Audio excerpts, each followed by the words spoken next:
So this week, Dish decided to throw their hat in the ring to purchase Sprint. It means you'd be able to watch anything you have on your Dish network on your phone.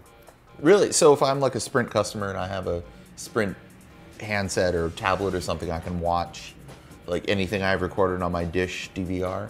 Well, more important than just video on demand, you could watch live TV on your phone. They would be pushing your satellite bundle through the mobile networks. The device that we're going to talk about this week is the Samsung Galaxy Note 8.0. It's an 8-inch tablet. This is the 4th Galaxy Note device. There's the first 2 Galaxy Note smartphones, which have 5-inch screens, and then the Galaxy Note 10, which is a 10-inch tablet. So this one slots right in between the larger tablet and the smartphone. Now, what sets this tablet apart from a lot of other tablets is the S Pen. Now, it's really just a stylus, but Samsung wants to call it the S Pen probably because it's super small in my giant hand. It's really hard to use, and my hand gets very tired while I'm using it. It's not that hard to use. Well, it's helpful for drawing, but I would end up buying an actual different stylus for this thing.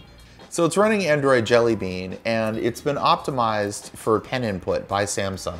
So you can use the pen to navigate around the whole operating system, from flipping through pages to tapping on menus in the web browser. Inside the Sketchbook app, you can draw little circles and squares and lines and make flowcharts or abstract art.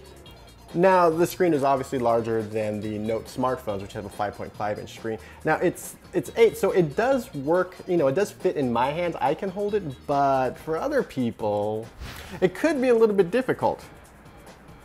Now, if you have tinier hands, like Alexandra here, I have monstrous hands. It's difficult to use with one hand and use the stylus. It's a pretty cumbersome use case.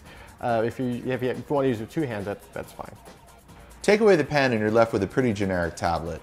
There's nothing really exotic about it. It feels mostly plastic and a little bit cheap, which is strange considering that it starts at $400.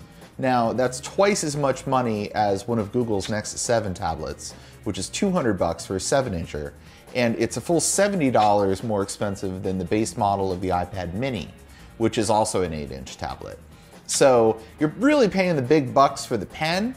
And honestly, I didn't really miss the pen when I moved away from this to other tablets. So unless you really, really want a pen, there's really not much of a reason to consider spending $400 on this. Now, I do like the mid-size and smaller tablet market because these are things you can throw in your backpack and travel. Traveling with a huge tablet is a pain in the ass. That said, another reason I'm a fan of the smaller form factor is that when I'm reading in bed or on the couch, I don't get a lot of that because of the weight. Yeah, I really enjoy reading with it, especially more so than an iPad, which is really heavy. And I just like the smaller tablets. I'm finding all kinds of uses for them.